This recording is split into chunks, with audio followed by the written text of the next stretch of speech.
ओम। हमारे योग साधकों, आत्मीय जन, हमारे आत्मप्रिय, आज हम अंतर मन की आवाज़ को प्रयोग कर रहे हैं। आप देखिए, घड़ी की जो ये टिक टिक की आवाज़ आ रही है, इसी के साथ सांस लेना छोड़ना शुरू करेंगे तो आपका रक्तचाप कम हो जाएगा, मन को शांति मिलेगी। इस तरह की आज बात योग की गहराई को हम जानते हैं। सबसे पहले एक कहावत हमने सुना है, मुरली की तान सुनो, उंगली दे कान में। उंगली को कान में छिद्रों में बंद करने से हम जो है विभिन्न प्रकार की ध्वनि को सुनते हैं। योग में ये मत है, और ये तभी सुन पाते हैं जब हमारा मन शांत होता है। बात सुनने में बहुत आश्चर्य लगता है कि कान में उंगली डालने के बाद किसी आवाज़ को हम सुन सकते हैं, पर गहराई से जानना होगा कि ये कहावत के पीछे रहस्य क्या है। तो जैसे आप कान की उंगलियों में डालेंगे, अंदर से एक प्रकार की आवाज़ आएगी जो हमारे अस्तित्व की आवाज़ है। जो आवाज़ बिना ध्वनि के टकराहट की आती है अंदर से, उसे अनाहत नाद कहते हैं। और अनाहत नाद को ही लोग मुरली की तान भी समझते हैं, मुरली की तान भी कहा जाता है। और ये तभी सुनाई देता है जब बाहर का कोलाहल कम हो, आपकी जो ज्ञानेंद्रियाँ हैं, कर्मेंद्रियाँ हैं, वो बहुत ज़्यादा सक्रिय नहीं हो। कहने का मतलब, दुनियादारी से आप जितना दूर होंगे, परमात्मा की आवाज़ उतनी ही स्पष्ट रूप से सुनाई देगी। इसी तरह से एक आख्यान याद आता है, एक उदाहरण याद आता है कि बहुत ध्यान से सुबह की इसी समय 4:30 बजे की समय होंगे, बहुत ध्यान से घड़ी की टिक टिक की आवाज़ सुन रहे थे, मन को शांत किए हुए थे।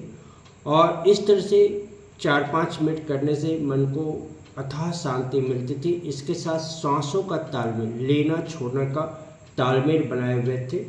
इसी बीच में मंदिर में तेज आवाज़ आई, जो कि सुबह के भजन थे।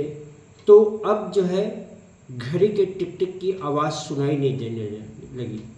बाहर का आवाज़ इस तरह से प्रभावी हो गया, या आप कह सकते हैं हमारी एकाग्रता कम हो गई।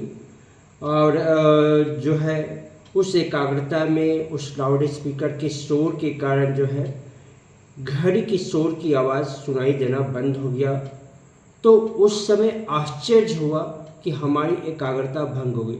फिर उसी घड़ी को जब नीचे उतार कर देखा, कहीं मन में एक शंका हुई कि बैटरी तो इसकी ख़त्म नहीं हो गई है। तो बैटरी भी ख़त्म नहीं थी, बाहर की आवाज़ जो है वो ज़्यादा प्रभावशाली हो गई। उसके कारण जो है सुनाई टिक टिक की आवाज़ सुनाई दे रही थी। तो इस टिक टिक की आवाज़ की वजह से अंदर की आवाज़ सुनाई देती है। ये घड़ी की टिक टिक की आवाज़ को अगर आप सुबह के समय आप 5 मिनट ध्यान से सुनेंगे और उसी के साथ सांस लेना छोड़ना एक टिक की आवाज़ पर करेंगे, तो आपको क्या फ़ायदा होगा। आप देखेंगे आपका मन शांत होगा, आपका रक्तचाप जो है नियमित होगा। आप देखेंगे आपके जो है तनाव कम होंगे, आपके मन की शक्ति बढ़ेगी, आपकी संकल्प की शक्ति बढ़ेगी, आपकी जो अंतरात्मा है वो खुश होगी। और फिर इसी को बंद करके 5 मिनट करने के बाद कान को बंद करके अंदर की ध्वनि को सुनने का प्रयास कीजिए। कोई कल्पना मत कीजिए, जो आवाज़ आ रही है, जैसे आ रही है, यथा स्थिति में सुनिए, तो देखेंगे आपके जीवन में आमूल चूल परिवर्तन होगा। अनहद नाद को सुनने से आपका हृदय खुश होता है, परमात्मा की आवाज़ को आप जो है सुन पाएंगे। तो हम जो है ट्यूशन की बात नहीं कर रहे हैं, इंट्यूशन की बात करें। इंट्यूशन को जगाने का एक साधारण तरीका हमने आपको बताया, और आपको कैसा लगा ये वीडियो में ज़रूर बताएं। अगर आपने हमारे चैनल को अभी तक सब्सक्राइब नहीं किया, ज़रूर सब्सक्राइब कीजिए, ताकि हम योग की गहराइयों को जान सके। और इसी घड़ी के टिक टिक पर अगर अब 108 बार सांस लेंगे छोड़ेंगे, सांस ले रहे हैं छोड़ रहे हैं, एक टिक की आवाज़ के साथ ऐसा 108 बार करेंगे, या आप उससे भी कम, अगर 108 बार आपकी कैपेसिटी नहीं, 72 बार करेंगे तो आपका रक्तचाप हमेशा के लिए कम हो जाएगा।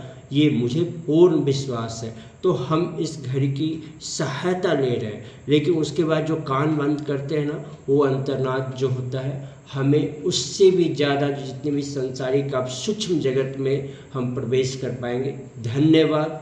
हरिओम। ओम शांति।